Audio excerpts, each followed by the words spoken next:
Thanks so much for coming and chatting with me today, Marzena, and for sharing your story for Healthy Hearts, Healthy Minds about what's happened to you and your family. And I understand this is in relationship to your son. So tell us a little bit about how your son was during primary school days. Thank you for this opportunity that I have with you today. My son in primary school was a very happy boy, very well adjusted, very excited about going to high school. The love of his life has been creating Lego. He would very much be fixated on Star Wars and creating a lot of things that he has seen on the Star Wars movies in his bedroom from the Lego, without any kind of schedule, just out of his mind what he saw in the movies. And he loved his cricket, his football, and lots of music, a lot of joking around. So pretty much a very normal young boy by the sound of it. And how old was he when he went to high school? So he just turned 13 when he went to high school. Yep. And I understand within the 3 months that he spent there, there was a big change in him. Can you tell us about what happened? That's right. My son went to high school very excited, wanted perhaps it was a change of scenery, but also it opened the doors for a lot of learning, which he loved. And so he was very excited to join all the leadership groups, cooking groups that the school had, sport, so he joined a cricket club there, and he was quite exploring into history. He decided that he loved a lot of history, to the point that the teaching staff were quite amazed his interpretations and his essays about the war, the Second World War. He's very particular and detailed person when when it comes to details. He's a perfectionist. So it was fantastic just to see how his mind was just exploring the fantastic curriculum just in that area. So it was for me. I was very excited. He got himself very much into routine, organized how he's going to do his homework. It was amazing how a young mind was so excited to be there. But then there was a change? Yes, so there was a change. The change was that he started to come and tell me that he's having symptoms of headaches, that he's got symptoms of heart palpitations. He would call it heart racing. He would have pain going down his jaw, his stomach, that he was nauseated all the time. So at times the pain that he felt was radiating down his left arm. And then it was the time where he started telling me he doesn't want to go to school.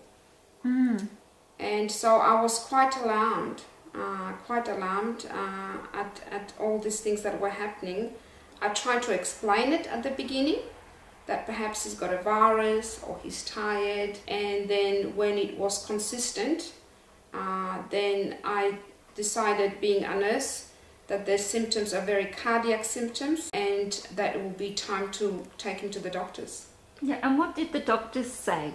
Initial consultation I had was with a general practitioner. Adam's resting heart rate was 126 beats per minute, which very much alarmed the GP. And so we started investigating what is going on with Adam medically.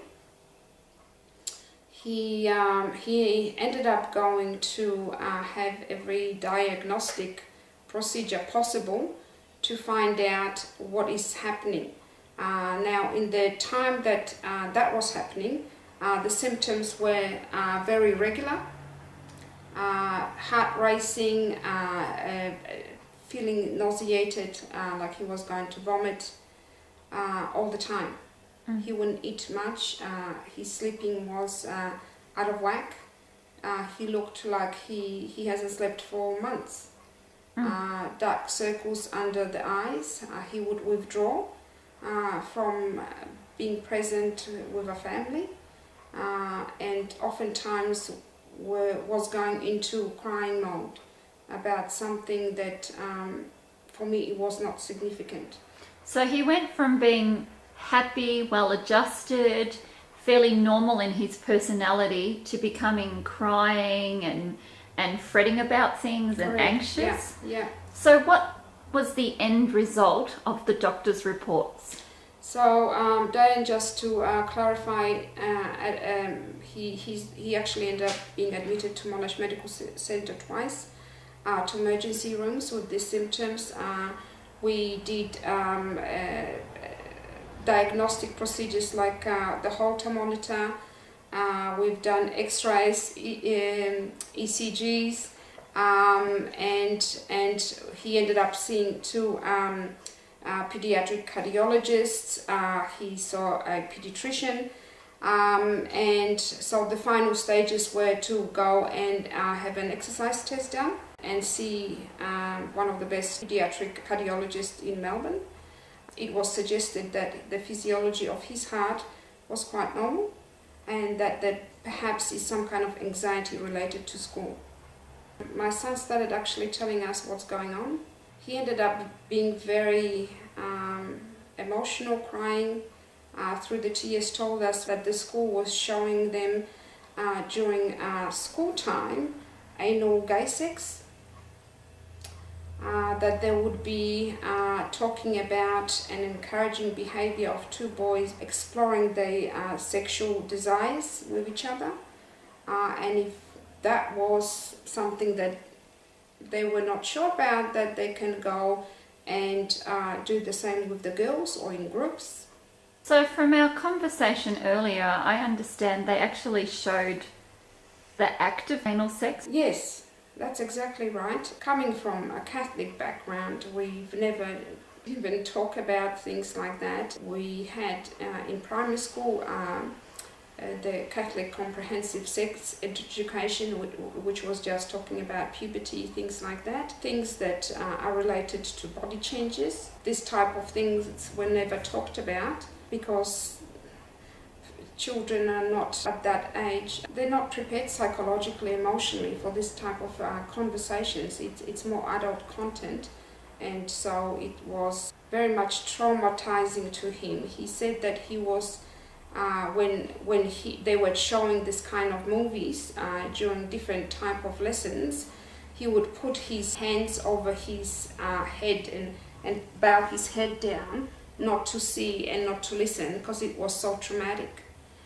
He was so distressed and couldn't talk to anybody. He felt so isolated. He started a diary. He would write what he felt, how he felt, what he saw, and he would draw pictures before being a happy boy and pictures after being very sad and wanted to escape this type of environment, and feeling helpless, totally helpless, not knowing what to do. One picture that is sticking in my mind that I saw from his diary was this picture of this boy with he was drawing stick figures. It was a face with a very unhappy face, unhappy smile, and these balloons that he was holding, and the wording that he wrote on the side was help, SOS, I want to get out of here. From my interpretation, it would mean that he just wanted something and someone to take him out of there. Adam is definitely not the same boy. To this trauma, it's hard for, even today, for him to embrace a happy day. He's every so often the memories are coming back, and it's very often that can't even cope with words like gender. The trauma that he experienced makes him feel like he is an outsider. He has not been able since then to develop any kind of relationships and friendships. So he feels odd. Yeah. In my view, he's his whole innocence has been raped. Mm. So how long after you found out about that did he remain at that school? So not very long, because we ended up with my husband going to the parish priest. We had shared that information with him. Our parish priest has been very supportive, so immediately we organised for Adam to get to a Catholic high school, and that was the saving point. So has Adam changed back to what he was like before? No. So what does he still carry in himself? He carries in himself the sadness, the trauma. The images are coming back every so often. He's withdrew completely from wanting to play sport. He withdrew from trying to make friends. I think the way he sees every single day is totally different. He comes oftentimes from school today and talks about religious things that they are taught during religion, and that he finds it very hard to understand why the children perhaps are not on his level, meaning that faith to him is extremely important, and definitely Catholicism and the Catholic teaching is something that had saved him. He's traumatized today by words like marriage, words like gender, like I said before. He's getting into anxiety every single day, trying to cope and understand the days that he encounters. He's lost trust in adults. I'm very sad what happened to my son. I'm very sad that this actually happened on premises of schools, where schools promised us to deliver a safe environment. I am very sad and I'm very sad that my son's life today is totally different, and he's not the same son, the same boy as he was before. The boy that was very happy, very sporty. One of the other significant things that happened to him is that the love of his life, Lego, is now he actually doesn't want to get engaged with that at all. And the creation that he had in him with that hobby, he doesn't even want to look at it anymore.